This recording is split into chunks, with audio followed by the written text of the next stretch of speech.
Chapter 7. Descent. Storm magic crackled around the midnight dive as they descended through the barrier clouds. Sera stood at the crystal array, her hands moving in patterns that felt as natural as brewing tea. Beside her, Caspar guided the ship with the same fluid grace she remembered from that first morning in her kitchen, when he'd caught her falling, his hands steady and warm despite the chaos of exploding tea. "Current shift ahead," Arya called from her position near the bow, her wings spread to read the wind patterns. "Big one. Storm formation to starboard." Sera felt the magical disturbance before she saw it. A massive knot of conflicting energies where sky magic met surface magic. Like fusion magic gone wrong, like different types of power fighting instead of harmonizing. Like her own internal conflict, if she was being honest. "Ready?" Caspar asked, close enough that his breath stirred her hair. She nodded, trying to focus on the crystal array instead of the warmth of him at her back. The ship plunged into the current. Magic roared around them, raw and wild. Sera's hands flew over the crystals, weaving harmonics the way she did in her experimental blends. She felt Caspar move with her, his movements matching hers, as if they'd practiced this dance 1,000 times. "Patterns destabilizing," Lynn reported from her monitoring station, her crystalline form refracting the storm light. "The surface magic is too strong." "No, Sera said, remembering that night in the lower docks. it's not too strong. It's just different. We need to let it flow naturally, not fight it." She reached for her magic the way she had then, when Caspar's hands had guided hers through new patterns. His fingers brushed hers now on the crystal array, sending warmth shooting up her arm. "Show me," he murmured, and the echo of that first meeting, "Trust me," made her breath catch. Sera let her magic flow into the ship's crystals, not forcing the harmonics, but letting them find their own rhythm. She felt Caspar's power join hers, felt the moment their energies aligned just right. The storm magic outside shifted from fighting them to dancing with them, carrying the ship through the current instead of battling it. "That's... Arya's voice held wonder. I've never seen anyone navigate a barrier current like that." "It's how she works with tea." Caspar said softly, his hand still moving with Sera's across the crystals. "Finding the natural harmony instead of imposing one." The pride in his voice made something warm unfurl in Sera's chest, but it also reminded her of another voice, jade eyes and perfect smile. "You deserve more than hiding in the shadows, Sera. You deserve to shine." The crystal array sparked under her suddenly uncertain fingers.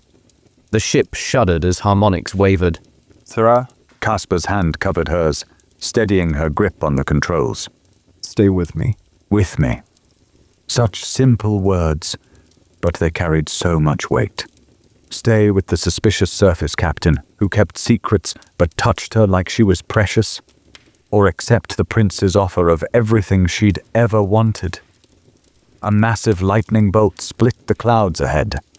Mira called out a warning as she secured loose cargo, her augmentations gleaming in the storm light. "We need to alter course. Lynn advised. The harmonics ahead are too unstable." No. Caspar and Sera said together. They looked at each other, sharing a quick smile that made Sera's heart skip. "The instability is where service and sky magic meet." She explained, trying to ignore how Caspar's thumb was drawing small circles on her wrist. "If we can read the patterns..." "We can use them to guide us down, He finished. like reading tea leaves to find the right blend." Sera nodded, remembering how he'd known proper tea ceremony forms that first day. Another mystery, another secret kept. But also another sign of how naturally they worked together, how easily they understood each other's magic.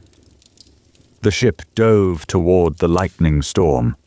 Sera felt Caspar shift behind her, making room for her to access more of the crystal array, while somehow moving closer at the same time. His chest pressed against her back, as they worked the controls together, his breath warm on her neck. Focus, she told herself firmly. Storm magic now, complicated feelings later. But it was hard to focus with him so close, with memories of almost kisses and interrupted moments playing through her mind. Hard to remember why she was holding back when their magic worked so perfectly together, when he anticipated her movements before she made them. Lightning flashed again, illuminating the clouds ahead. In that brief moment, Sera caught a glimpse of something below, a pattern in the storm magic that looked almost like... There. She pointed, then grabbed Casper's hand to guide it to the right crystal configuration. The contact sent sparks through her that had nothing to do with the storm. See that harmonic structure? It's like the one in the fusion magic arrays, but natural. A pathway. His fingers laced with hers on the controls, and she felt his smile against her hair. You're brilliant, you know that? The simple praise shouldn't have affected her so much. The prince had called her brilliant too, had offered her recognition and power and everything she'd thought she wanted. But somehow this felt different, felt real in a way all the prince's perfect words hadn't. They wove through the lightning storm together, following the natural harmonic pathways down towards the surface. Every movement brought them closer to their goal, but also closer to each other.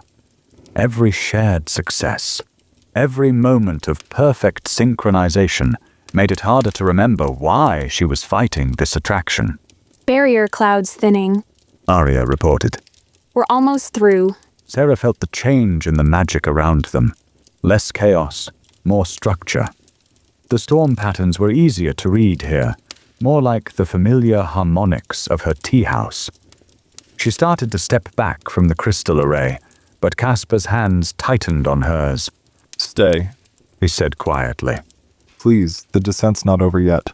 She knew he meant the ship's descent, the tricky navigation still ahead. But something in his voice suggested he was asking for more than that. Asking her to stay despite his secrets, despite the prince's offers, despite her own fears about leaving everything she'd known behind. Instead of answering, she leaned back slightly, letting him take more of her weight. His breath caught, his hands flexing on hers as she fitted herself more securely against him. Through the thinning clouds, the surface kingdoms emerged. A landscape so vast it made Sera's sky-trained eyes water. But she barely noticed the view, too aware of Casper's warmth at her back, of how perfectly they moved together as they guided the ship lower. This is what was missing, a quiet voice in her mind whispered. Not power or recognition or the prince's perfect understanding, but this natural harmony, this wordless communication, this feeling of finally being exactly where she belonged. The thought terrified her almost as much as it thrilled her. You're thinking too loud again. Casper murmured, his lips brushing her ear. Want to talk about it? Yes. She thought. No. Maybe. I don't know how to want this much of anything. But before she could find words for any of that, the ship broke through the final cloud layer. The surface kingdoms spread out below them in all their alien beauty, and the moment shattered as everyone crowded forward to see. Casper's hands lingered on hers for just a moment longer before he stepped back to give orders about landing procedures. Sera immediately missed his warmth, even as part of her was grateful for the space to think. But as she helped secure the crystal array for landing, she caught him watching her with that same intensity she remembered from their first meeting. Like she was a mystery he wanted to solve, a harmony he wanted to understand.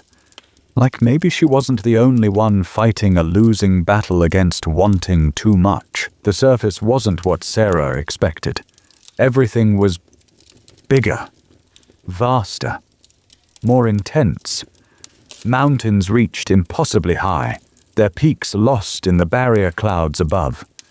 Forests stretched to the horizon, their ancient trees dwarfing anything she'd seen in the floating gardens of Ethertide, Deep crystal formations should be in these mountains, Caspar said, consulting the maps they'd prepared. The morning sun caught his profile, reminding her suddenly, viscerally, of that first real meeting in her workshop. He'd been damp with exploded tea then, somehow managing to look both roguish and embarrassed as he'd adjusted her ribbon with those careful, calloused hands. Sera, His voice snapped her back to the present. the resonance patterns. Right. She forced her attention to the crystal array, trying to ignore how he'd moved closer to study the readings over her shoulder. The harmonics suggest deposits to the north, but there's interference. Like something's disrupting the natural patterns. Fire magic. Arya called from her scouting position above the ship. Strong signatures ahead, and movement in the clouds. Drake territory, they don't like visitors. As if summoned by her words, dark shapes emerged from the cloud bank ahead. Sera's breath caught at her first sight of surface drakes. Their wings were nearly as large as the midnight dive, their scales shifting colors like the prince's corrupted crystal. But what drew her magical senses was the fire they carried. Not just physical flame, but pure fire magic that sang with ancient power. Evasive maneuvers. Caspar ordered, his hands moving to the ship's controls. Without discussion, Sera stepped into position beside him, her magic joining his as naturally as that night in the lower docks. Their shoulders brushed as they worked the crystal array together, and even through the mounting tension, she felt that same spark of connection. The first drake dove at them, breathing a stream of fire magic that made the ship's harmonics scream. Sera reached for the crystals instinctively, trying to stabilize the resonance patterns. Caspar's hands joined hers, steadying her movements even as he guided the ship through a complex evasion pattern. More coming. Lynn reported, her crystalline form refracting the firelight. 3 from port, 2 from starboard. Need better visibility. Caspar muttered. Then, to Sera's surprise, he stepped behind her, reaching around to access the crystal array while keeping her centered at the controls. The position brought his chest flush against her back, his arms bracketing her sides. Just like in my workshop, she thought dizzily, remembering how he'd stood this close while examining her experimental arrays. But this was different. More urgent, more intense. Every movement pressed them closer together. Every shared working of magic building something between them that felt as volatile as the drake's fire. Another attack run forced them to bank sharply. Sera fell back against Caspar's chest, his arm wrapping around her waist to steady her, even as his other hand moved with hers across the crystals. The contact sent heat flooding through her that had nothing to do with the fire magic exploding around them. Patterns. She managed, trying to focus on the readings instead of how perfectly they fit together. In the Drake's attacks, they're not random. They're following harmonic flows, like a dance. Like tea leaves finding their proper blend. His voice was low in her ear, sending shivers down her spine despite the danger. Show me. Sera closed her eyes, letting her magical senses expand the way they did when reading tea harmonics. The drake's movements suddenly made sense. They weren't just attacking, they were maintaining territory. Their fire magic formed complex patterns in the air, marking boundaries and... They're protecting something. She breathed, understanding clicking into place. The deep crystals, they're drawn to them, using them to amplify their fire magic. Clever girl. The pride in Caspar's voice made her heart skip. His thumb brushed across her hip where he still held her steady, the small touch feeling more intimate than it had any right to. A drake screamed overhead, its fire magic setting one of the sails ablaze. Mira's weapons scattered it back, but more were circling, their scales rippling with deadly purpose. We need to follow their patterns, Sera said, pressing back against Caspar's chest to point out a particular harmonic flow. See? They're spiraling around a central point. That has to be where the crystal deposits are. The sound rumbled through his chest and into her body. And how do you suggest we get past them to reach it? The question sparked a memory, the way they'd worked together in the lower docks, letting magic flow naturally instead of forcing it. We don't get past them. She said slowly. We dance with them. She felt his smile against her hair. Like that first morning in the tea house, when you let the pressure gauge's magic flow instead of fighting it? You remember that? His arm tightened around her waist. I remember everything about that morning. Another Drake attack forced them to focus on defense, but Sera's mind spun with implications.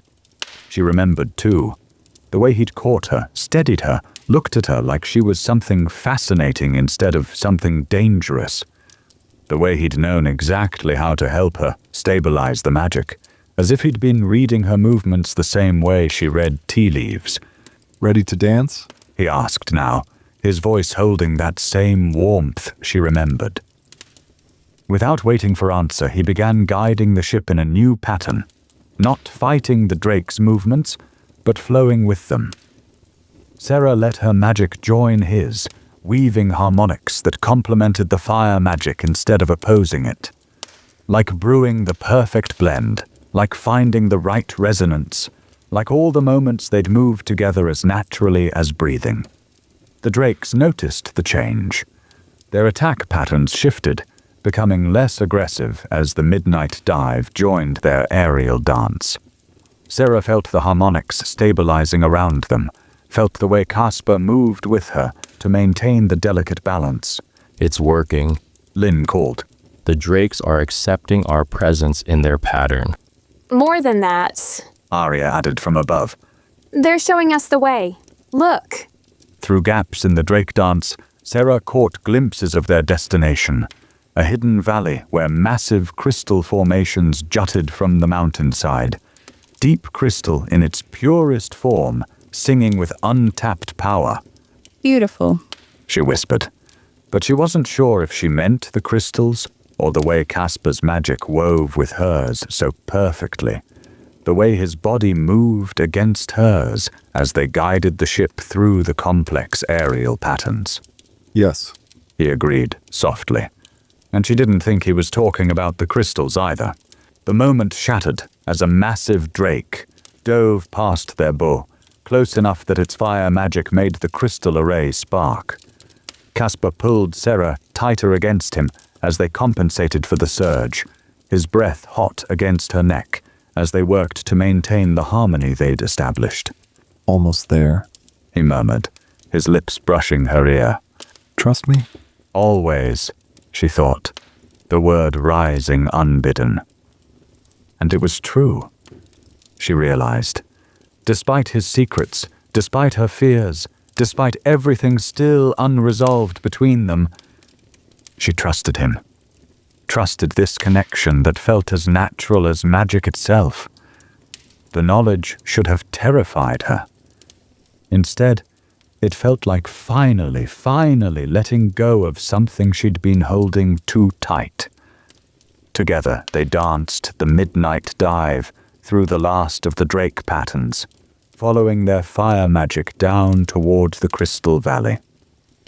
Toward answers about her mother's research, about the city's failing magic, about everything that had brought them to this moment.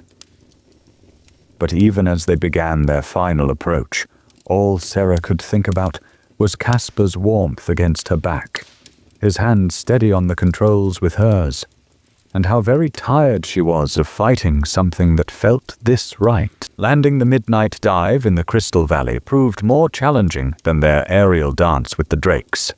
Casper had to weave the ship between massive crystal formations while Sera worked to stabilize the conflicting harmonics that made the ship's arrays spark and sputter. A bit to the left. Arya called from above. No, your other left. Ships only have one left. Casper muttered, though his lips twitched with suppressed amusement. Tell that to the crystal spire you're about to clip. Sera couldn't help laughing as Casper grudgingly adjusted their course. The sound surprised her. When was the last time she'd laughed so freely? In the tea house, everything had been about control, about maintaining proper appearance and dignity. But here, Something amusing about my piloting skills? Caspar asked, raising that scarred eyebrow at her. Not at all. She said innocently. I'm sure the crystal spire jumped out at you. His mock-offended look only made her laugh harder. Even Lynn's crystalline features arranged themselves into something like a smile as she monitored the landing harmonics. They touched down in a small clearing, surrounded by deep crystal formations and ancient trees that made the ones in Ethertide's floating gardens look like saplings. The air felt different here, heavier, charged with raw magic that made Sera's senses tingle. Stay alert. Mira warned as they prepared to disembark. Surface predators are drawn to magical signatures, and we're practically broadcasting dinner is served. And cheerful as always. Arya commented, but her wings were held tight against her back in a defensive position. They moved out in formation, Mira taking point with her augmented strength, Lynn bringing up the rear with her healing magic ready. Sera found herself in the middle with Caspar, both of them monitoring the crystal harmonics as they pushed through dense undergrowth. These plants are huge. She muttered, ducking under a leaf bigger than the Midnight Dive's mainsail. Everything's bigger on the surface. Caspar said, then grinned as she rolled her eyes at the obvious statement. Though I have to say, you're handling it better than most sky dwellers. My first surface expedition, I spent the whole time looking up and tripping over my own feet. As opposed to now, when you only trip over crystal formations? That was one time and it jumped out at me. Like the spire during landing? His laugh warmed something in her chest. She'd never been good at this kind of easy banter, too focused on being proper, on living up to expectations. But with Caspar, it felt as natural as their shared magic. A rustling in the undergrowth cut off their conversation. Mira's augmentations whirred as she raised her weapons, but the creature that emerged was unlike anything Sera had expected. Is that? She started. Surface cat, Caspar supplied helpfully. but bigger. The massive feline regarded them with gleaming eyes that sparked with magical energy. Its fur rippled with patterns that reminded Sera of the barrier clouds, and each of its teeth was longer than her forearm. Nobody move. Mira whispered. They're drawn to movement and... Arya sneezed. Her wings fluttered reflexively. The surface cat's ears pricked forward with predatory interest. Run? Sera suggested. Run. Caspar agreed, grabbing her hand. They crashed through the undergrowth as the creature bounded after them, its magical signature making the deep crystals sing with resonance. Sera felt Caspar guiding her through the chaos, his movements sure despite the alien terrain. Next time. She panted as they dodged around a crystal formation. Maybe we don't point out the obvious about large predators? Next time? His grin flashed in the crystal-filtered light. Planning more surface expeditions already? Well, this one's going so well. A second surface cat emerged from their left. Because of course it did. Up! Arya shouted, grabbing the back of Mira's armor to haul her into the canopy. Lynn's crystalline form shifted, becoming almost invisible against the crystal formations. Caspar pulled Sera behind a massive tree trunk, pressing her against the bark as both cats prowled past their hiding spot. She found herself very aware of how close he was, of the way his body shielded hers, of how his breath mingled with hers in the small space between them. You know. He whispered, his eyes dancing with something that wasn't entirely adrenaline.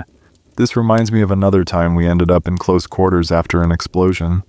This is hardly the time to reminisce about tea accidents. She whispered back, trying to ignore how right it felt to be pressed between him and the tree.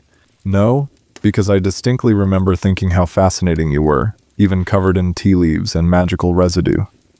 Fascinating enough to keep secrets from? His expression softened.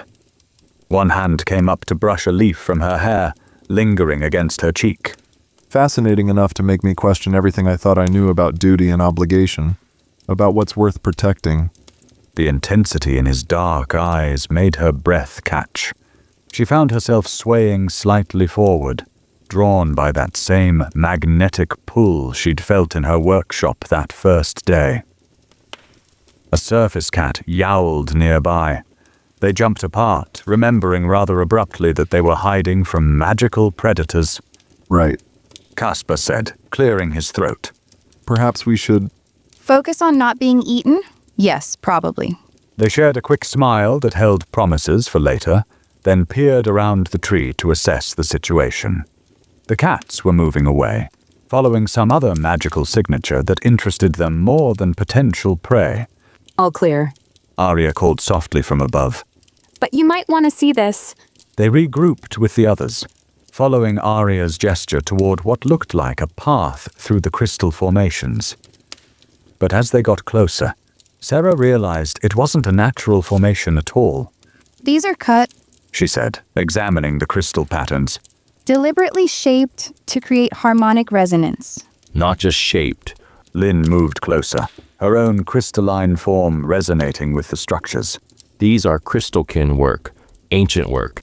The path led them deeper into the valley, the shaped crystals growing more numerous and complex.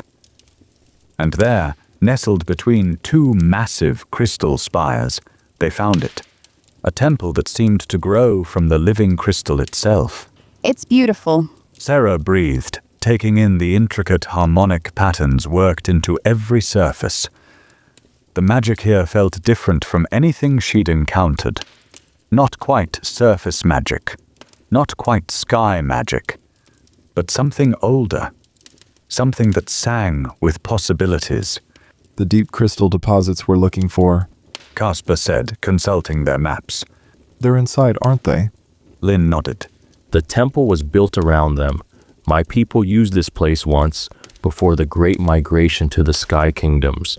These harmonics, they're like nothing I've seen in modern crystalkin architecture. Sera moved closer to the temple entrance, drawn by the complex magical patterns. She recognized elements of fusion magic in the design, but arranged in ways she'd never considered. Ways that suggested whoever built this place had understood something fundamental about how different types of magic could work together. We should be careful. Mira warned. Ancient temples usually have defenses. And secrets. Arya added, her feathers rippling with excitement. Look at these inscriptions. They're not just decorative, they're some kind of record. Sera felt Caspar come up beside her, his hand finding hers as they studied the temple entrance. Ready to explore another mystery? He asked softly. She looked up at him, remembering how far they'd come from that first explosive meeting in her tea house. How much had changed since she'd been that careful, controlled tea master who never took risks. You know, She said, squeezing his hand. I think I'm actually looking forward to it. His answering smile warmed her more than any surface sun. Together, they stepped into the ancient temple, ready to face whatever secrets it held. Though preferably not more magical surface cats. Above the massive trees, visible to anyone who might have thought to look up at that moment, a flash of yellow silk caught the sunlight as it descended through the barrier clouds. Chapter 8. Ancient Harmonies. The temple's interior hummed with ancient magic. Crystal formations cast everything in shifting blue light, their harmonics so pure they made Sera's magical senses sing. Beside her, Caspar's hand still held hers as they moved deeper into the structure, their footsteps echoing on crystal floors. These markings, Lynn said, her crystalline form almost invisible against the temple walls. they're not just decorative, they're instructions. Sera stepped closer to examine the intricate patterns, reluctantly letting go of Caspar's hand. The wall bore complex harmonic diagrams that reminded her of her mother's research journals, but more elegant somehow. More refined, It's a teaching space. she realized, tracing one particularly beautiful sequence. Look how the patterns flow into each other. They were showing how different types of magic could work together naturally. Like your tea blends. Caspar said, moving to stand behind her. His chest brushed her back as he reached past her to touch another pattern. See, this is surface magic harmonizing with sky magic, but there's something else. Something older. The familiar position sent warmth spreading through her body, remembering how they'd worked together on the ship. But before she could process that thought, the crystal under their joined hands flared to life. Magic surged through the temple. The harmonic patterns on the walls began to glow, creating a cascade of light that traced paths deeper into the structure. Well, Arya said from where she hovered near the ceiling. that's not ominous at all. Split up to cover more ground? Mira suggested, her augmentations whirring as she scanned for threats. No, Caspar said quickly, his hand finding Sera's again. we stay together. These old places, they have a way of testing visitors. They followed the glowing patterns deeper into the temple, passing chambers filled with crystal formations and ancient magical devices. Each room hummed with different harmonics, creating a symphony of magical frequencies that made Sera's skin tingle. Look at this. She said, drawn to what appeared to be a demonstration array. These must be samples of different deep crystal formations. She reached out to examine one particularly resonant specimen, but Caspar caught her wrist. Careful. He murmured, his thumb brushing her pulse point. Some of these old arrays have interesting security measures. Speaking from experience, She turned to face him, suddenly very aware of how close they were standing. A half-smile crossed his features. Let's just say I learned the hard way that ancient Crystalkean had a unique sense of humor about unauthorized touching. is that how you got this? Without thinking, she reached up to trace the scar through his eyebrow. His breath caught at the contact. Actually, that was He trailed off as her fingers lingered on his face. from my first attempt at fusion magic. The harmonics weren't quite aligned. Sera noticed his usual eloquence deserting him as she continued her gentle exploration of the scar. His dark eyes had taken on that intense look that made her heart race, and she could feel the heat radiating from him in the cool temple air. A crash from the next chamber shattered the moment. They jumped apart as Mira's voice called out. Found something. The chamber they entered was larger than the others, its ceiling lost in darkness above. But what caught Sera's attention was the massive crystal formation at its center, a perfect specimen of deep crystal in its raw form, exactly what they'd been searching for. The harmonics are incredible. Lynn breathed, her own crystalline form resonating with the formation. This could power fusion magic arrays across all the sky kingdoms. If we can extract it safely, Caspar said, studying the crystal's mounting. these support structures look delicate. Sera moved closer to examine the harmonic patterns carved into the crystal's base. But as she reached for the formation, the temple's magic surged again. The glowing patterns on the walls intensified, and suddenly the air was filled with shimmering images, like memories given form by magic. They watched in awe as ghostly figures moved through the chamber, their forms translucent but clearly crystalline. They worked at the crystal formation, their movements creating complex harmonic patterns that made the air itself sing. They're showing us how they did it. Sera whispered, fascinated by the ancient techniques being demonstrated. How they worked with the deep crystal without destabilizing its natural harmonics. Not just that. Caspar said softly. He'd moved close again, his presence warm and solid beside her. Look at how they're combining different types of magic. Surface magic for extraction, sky magic for stabilization, and something else. Something that bridges the gap between them. The ghostly figures continued their work, and Sera found herself swaying slightly as the harmonics built to a crescendo. Caspar's arm slipped around her waist, steadying her against him as the magic swirled around them. It's beautiful. She breathed, watching the ancient crystalkin weave their magics together in perfect harmony. For a moment, she could imagine it. A future where different types of magic worked together naturally, where she didn't have to hide her experiments or fear the Order's judgment. A future where she could create freely, innovate openly, maybe even... Her gaze shifted to Casper's profile, outlined in crystal light. She could imagine that too, waking up to his crooked smile, working magic together without fear or restraint, building something new from the ashes of old traditions. The vision was so clear it scared her. Sera? He must have felt her tense, because he turned to face her fully, his arm still around her waist. What's wrong? Nothing's wrong. She said quickly, too quickly. It's just a lot. The magic here, the possibilities it suggests. The future it shows? His free hand came up to cup her cheek, turning her face back to his. I see it too, you know. What could be possible if we let magic flow naturally? If we let ourselves... He trailed off, but his meaning was clear in the way his thumb brushed her cheekbone, in how his eyes dropped to her lips before meeting her gaze again. The ghostly images faded around them, leaving only crystal light and possibility hanging in the air. Sera found herself leaning closer, drawn by that same magnetic pull she'd felt since that first morning in her tea house.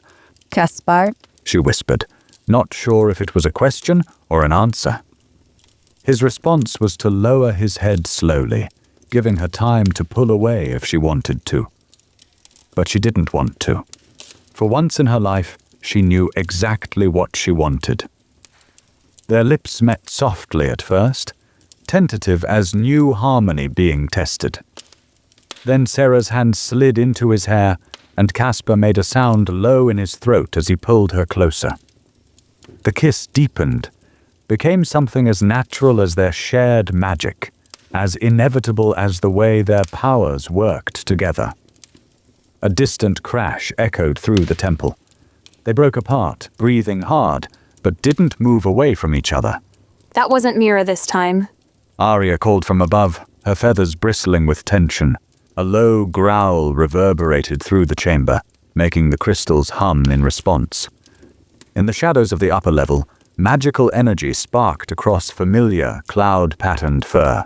Apparently, Casper said, his arms tightening around Sera as his expression shifted to wry amusement. the surface cats figured out how to use doors. Of course they did. Sera couldn't help a slightly breathless laugh. Because this moment wasn't complicated enough already. Another growl, closer this time.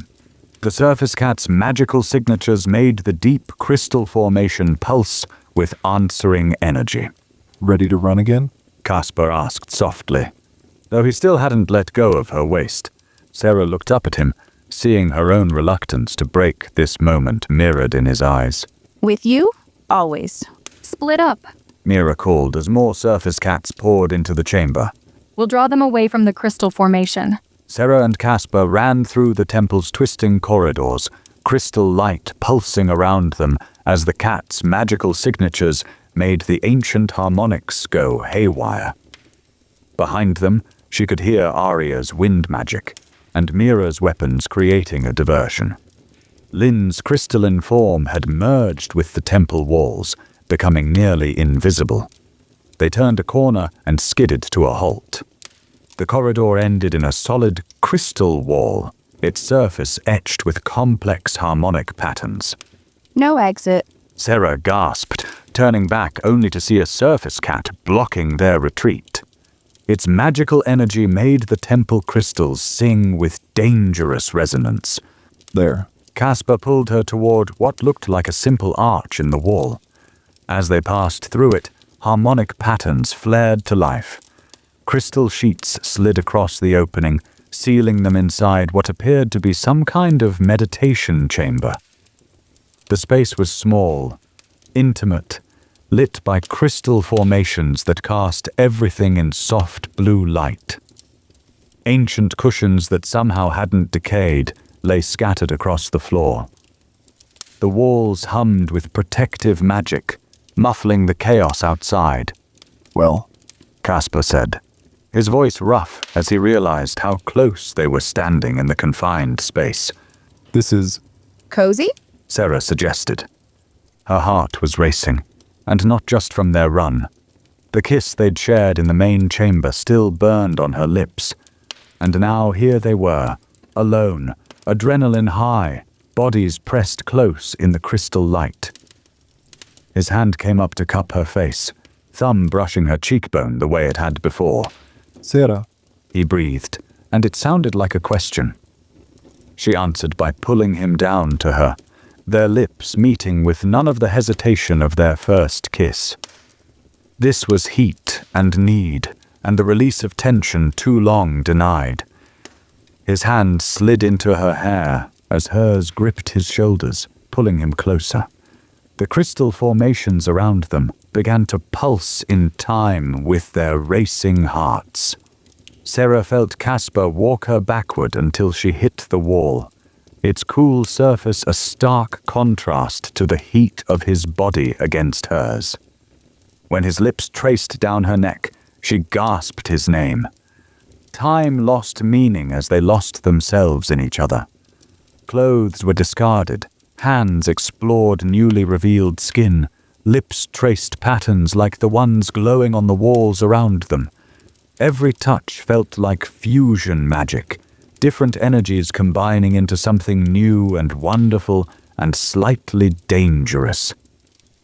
When they finally came together on the scattered cushions, it was like the most perfect harmony Sera had ever experienced. Their magic merged as naturally as their bodies, making the crystals around them sing with pure joy. She saw in Casper's dark eyes the same wonder she felt, the same sense of rightness. After they lay tangled together in the crystal light, her head on his chest as he traced patterns on her bare shoulder. The protective harmonics still hummed around them, creating a peaceful bubble separate from whatever chaos might be happening outside. I've wanted this since that first morning in your tea house, Casper murmured against her hair.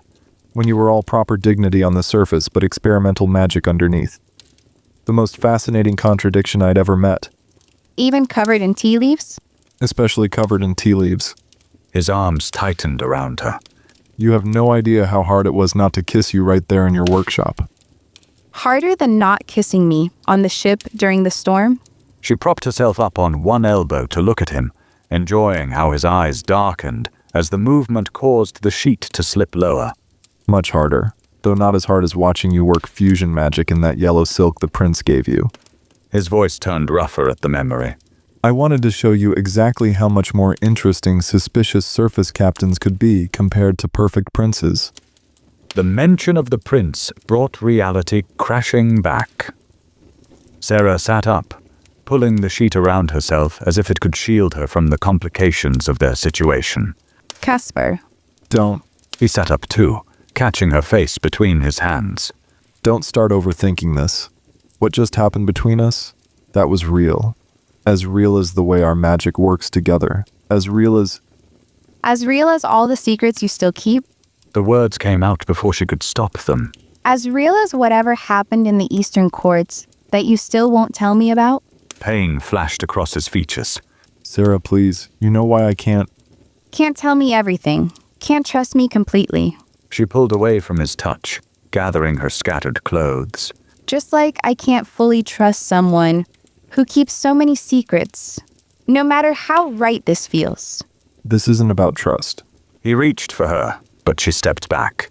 This is about protecting you. About protecting others who Who you also can't tell me about. She finished dressing with trembling fingers, trying to ignore how the crystal light made his bare skin glow. We should focus on finding a way out of here, on completing the mission. Casper stared at her for a long moment, conflict clear in his expression. Finally, he began gathering his own clothes. You're right. He said quietly. The mission has to come first. But as they began examining the chamber's walls for exit mechanisms, Sera couldn't help remembering how perfectly they'd fit together, how natural it had felt to let go of all her careful control in his arms, how easy it would be to build a future with someone who understood both her magic and her heart so completely. If only that someone wasn't carrying enough secrets to drown them both. The crystal formations continued to pulse around them, their song somehow sadder now. Or maybe that was just her imagination, colored by the ache in her chest where possibility had briefly bloomed. Here, Caspar said, his voice carefully neutral as he indicated a particular harmonic pattern.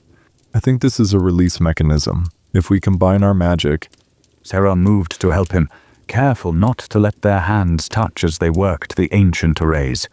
The way their magic still flowed together perfectly, despite everything, only made her heart ache more. The crystal sheets that had sealed them in began to retract. Outside, they could hear Mira calling the all-clear. Apparently, the surface cats had been dealt with. The mission could continue. Everything could go back to normal. Except nothing felt normal anymore. Not with the memory of Caspar's touch still burning on her skin. Not with the knowledge of how right they could be together, if only reality weren't so much more complicated than harmony. Back in the main chamber, Sera tried to focus on the deep crystal formation instead of the lingering warmth whenever Caspar moved near her. The others had regrouped after dealing with the surface cats, though Mira's augmentations showed fresh scratches and Arya's feathers were distinctly ruffled. The ancient harmonic patterns we saw, Lynn said, examining the crystal's base. they suggest a natural extraction method, but it would require significant power. And perfect synchronization between different types of magic. Sera finished, studying the ghostly instructions that still flickered across the walls. She couldn't help imagining a future where she and Caspar worked magic like this regularly, in perfect harmony, creating something beautiful together. A future with shared workshops and experimental blends, with crooked smiles over morning tea and... She cut the thought off sharply. That future couldn't exist while so many secrets stood between them. we should try. Caspar said, moving to stand opposite her around the crystal formation. Their eyes met briefly across the glowing crystal, and for a moment all her careful resolve wavered. Focus on the mission, she told herself firmly. But as they began working magic together, it was impossible not to remember how perfectly they'd harmonized in other ways. The deep crystal sang between them as their magic merged. Sera let herself flow with the harmonics the way she had during the storm, the way she did with her experimental tea blends. She felt Caspar's power join hers, felt the moment their energies aligned just right. The massive crystal formation began to pulse with inner light. Where the ancient crystalkin had used complex tools and procedures, their magic simply asked. The crystal responded to their harmonized power, breaking apart into perfectly sized pieces as naturally as tea leaves settling in a cup. That's... Arya's voice held wonder. I've never seen anything like that. Because they're working in true harmony, Lynn said softly. not forcing the crystal, but letting it find its natural resonance. Just like they had in other ways. Sera thought, watching Caspar carefully gather the crystal pieces. Just like they could in everything. If only. A slow clap echoed through the chamber. Magnificent, Said a familiar voice, smooth as silk and twice as dangerous. truly magnificent. Prince Darius emerged from the shadows of the upper chamber, his yellow robes pristine despite the hostile environment. Behind him, a dozen guards filed in, their uniforms torn and bloodied from what must have been a difficult descent. Your Highness, Sera managed, a voice steadier than she felt. this is an unexpected pleasure. Is it? His perfect smile appeared as he descended the crystal stairs. I would think you'd expect me to be interested in such a significant discovery, especially given our discussion about helping the Sky Kingdoms. Caspar moved closer to Sera, his shoulder brushing hers as he subtly shifted into a protective stance. The prince's jade eyes noted the movement, his smile sharpening slightly. Miss Nightwhisper, He said, spreading his hands in an elegant gesture. surely you see that this is exactly what we discussed. The power to save our floating cities, to prevent more tragedies like the missing outposts. You mean the outposts you destroyed? Casper's voice could have frozen the surface itself. The prince sighed, looking genuinely regretful. Such accusations, when all I've ever wanted is to help. He turned that perfect smile on Sera. You saw what's possible with proper support, proper resources. Together, we could replicate what you just did with the crystal. We could stabilize all the Sky Kingdoms, prevent any more falls. At what cost? Sera asked, though part of her remembered how compelling his vision had seemed that night in the Crystal Garden. How many cities have to submit to your control before you're satisfied? Control? He laughed softly. My dear, I'm offering freedom. Freedom from the Order's restrictions, from their short-sighted traditions. Freedom to work magic as it should be worked, just as you did here just now. By forcing cities to accept your protection? Casper's hand found Sera's, squeezing gently. By destroying any who resist? The prince's jade eyes hardened slightly. Sometimes difficult choices must be made for the greater good. Surely you of all people understand that, Captain, given your own history with difficult choices? Sera felt Casper tense beside her, but before anyone could respond, a roar shook the temple foundations. The sound was deeper than any surface cat, and it made the crystal formations vibrate with dangerous resonance. Your Highness, the thing that chased us here? One of the prince's bloodied guards staggered forward. The roar came again, closer this time. The temple's harmonic patterns began to pulse with alarm. Worm. Mira said grimly, her augmentations whirring as she raised her weapons. Surface dragon. The cats must have been fleeing from it. The creature's magical signature hit Sera's senses like a tidal wave. Ancient power, far older than the temple itself, making every crystal in the chamber sing with answering energy. We need to leave. Lynn said, her crystalline form vibrating with tension. Now. Before it? The temple wall exploded inward. Through the dust and crystal shards, Sera caught a glimpse of scales larger than the midnight dive, of eyes that glowed with primordial magic. Fall back! The prince ordered his men. For once, his perfect composure showed cracks. Back to the ship. Sera, Casper's voice was urgent in her ear. we have enough crystal. We need to go. She nodded, clutching her bag of deep crystal pieces as they ran. The worm's roar followed them through the temple corridors, its magic making the ancient harmonics go haywire. As they emerged into open air, Sera caught a glimpse of yellow sails rising rapidly into the barrier clouds. The prince's perfect retreat, as elegant as everything else about him. But she wasn't watching him. She was watching Casper coordinate their own escape, his movements sure and confident as he guided their team back to the midnight dive. Was watching him ensure everyone was safely aboard before casting off. Was imagining, despite everything, a future where she could trust those steady hands and that confident grace with more than just her physical safety. Where the harmony they'd found together could extend beyond magic and physical attraction to something deeper, something real. The worm's head burst through the temple roof as they ascended, its ancient magic reaching for them like grasping fingers. But Sera barely noticed the danger, too caught between possibility and reality, between what she wanted and what she feared, between the future she could imagine with Casper and all the secrets still standing in its way. The deep crystal hummed in her bag, its song somehow sad and hopeful at once. Like her heart, like everything about this impossible situation. They broke through the barrier clouds just as the worm's roar faded behind them. Somewhere ahead, yellow sails caught the high-altitude sunlight. Somewhere below, an ancient temple held memories of what perfect harmony could feel like. And beside her, Casper worked the ship's controls with the same grace he'd shown in everything else, his presence both comfort and torment, as Sera tried very hard not to imagine more mornings, waking up to that subtle confidence, those capable hands, that crooked smile, Focus on the mission, she told herself again. But her heart, traitor that it was, had other ideas.